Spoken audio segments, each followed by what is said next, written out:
ভোরের কুয়াশা কাটতেই সূর্যের আলোয় ঝলমলিয়ে ওঠে সরিষার ক্ষেত। সবুজের বুকে ছড়িয়ে থাকা হলুদের ঢেউ যেন প্রকৃতির অনন্য এক রং তুলির আঁচড়। শীতের ছোঁয়ায় প্রকৃতি যেন নতুন রূপে নতুন রঙে সেজেছে। আমরা এখন মৌমাছির বক্স নিয়ে চলে এসেছি সাতক্ষীরা সদরে, আমরা বাসার পাশে আর কি। প্রকৃতির এই সৌন্দর্যে লীলাভূমির আড়ালে চলছে ভিন্ন রকমের ব্যস্ততা। তবে এই ব্যস্ততা শুধু কৃষকদেরই নয়, বরং মৌমাছিরাও সামিল হচ্ছে তাতে। এক ফুল থেকে অন্য ফুলে ছুটে চলছে মৌমাছির দল। আমাদের এখানে যে মৌমাছির বক্সগুলো বসেছে এতে দেখা যাচ্ছে যে আমাদের সরিষা ভালো হয়, ফুলগুলো ভালো থাকে এবং ওই ফলগুলো মোটা হয়, এতে চাষিরা লাভবান হয়। একদিকে যেমন শোনা যাচ্ছে মৌমাছির গুঞ্জন, আর অন্যদিকে মধু সংগ্রহে ব্যস্ত সময় পার করছেন সাতক্ষীরার মৌচাষীরা। এই জেলার ১১৫ জন মৌচাষী বিভিন্ন এলাকায় স্থাপন করেছেন প্রায় ১০,০০০ মৌ বক্স। প্রচুর পরিমাণে সরিষা হয় আর প্রতি বছর আমি এখানে আসি, এসে মনে করেন মৌমাছির বক্স বসালে মনে করেন সরিষা ফুল থেকে পরাগায়ন হয়, ফুল থেকে মধু সংগ্রহ হয়। মধু সংগ্রহ হলে মনে করেন যে পরাগায়ন যত বেশি পরাগায়ন হবে তত সরিষা বৃদ্ধি হবে। আর ফুলের পরাগায়ন হলে মনে করেন সাধারণত ৩০ থেকে ৪০% আপনার সরিষা মানে ফলন ভালো হয় আর কি। আর ওই ফুল থেকে আমরা মধু সংগ্রহ করতে পারি, মধু যে ন্যাচারাল যে মধুটা আমরা সবার কাছে সরবরাহ করতে পারি।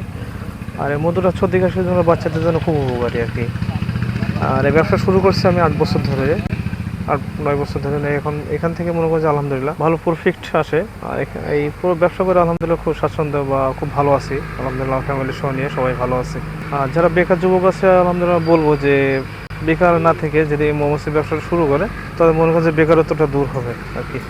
কৃষি বিভাগ সূত্রে জানা যায়, চলতি মৌসুমে সাতক্ষীরার প্রায় ১৯,০৫০ হেক্টর জমিতে সরিষার আবাদ হয়েছে। বিঘা প্রতি কৃষকের খরচ পড়েছে মাত্র ৩ থেকে ৫,০০০ টাকা, যা অন্যান্য ফসলের তুলনায় অনেক কম। সাতক্ষীরা সরিষার জন্য একটি অন্যতম সুপরিচিত জেলা। এই জেলায় এবার সরিষা আবাদের লক্ষ্যমাত্রা ধরা হয়েছে ১৯,০৫০ হেক্টর। ইতিমধ্যে ১৩,৫০০ হেক্টর জমিতে সরিষা বপন সম্পন্ন হয়েছে। কোনো জায়গায় এখন ফুলের সমারোহ ঘটেছে। এ যেন অল্প খরচে বেশি লাভ। একদিকে যেমন বেকারত্ব দূর হচ্ছে, ঠিক তেমনি অন্যদিকে অবদান রাখছে অর্থনীতিতেও। আমাদের এখানে মধু আহরণকারী যে বক্সগুলো দেখছেন, আলহামদুলিল্লাহ এখানে অনেক উপকার হয় আমাদের। আমরা মধু সংগ্রহ করতে পারি, সাথে সাথে আমাদের সরিষার যে ফুলে ত্বরান্বিত করে, তারপরে আপনাদের ফলের কাজ করে, ফুলের কাজ করে। মধুটা আমরা খেতে পারি, আমাদের দেখতেও খুব ভালো লাগে।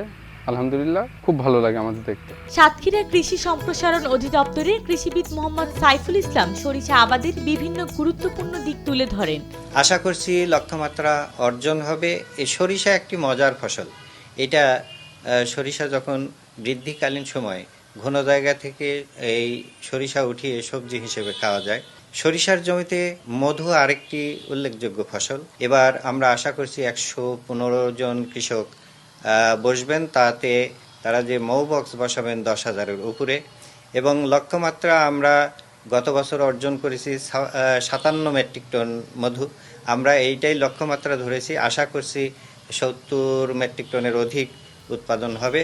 প্রকৃতি, চাষি আর মৌমাছির এই যুগলবন্দি শুধু পরিবেশের ভারসাম্যই রক্ষা করছে না, বরং একই সঙ্গে গড়ে তুলেছে গ্রামীণ অর্থনীতির ভিত্তি। হলুদে মোড়া এই মাঠ যেন চাষিদের স্বপ্ন আর সম্ভাবনার প্রতিচ্ছবি হয়ে উঠেছে।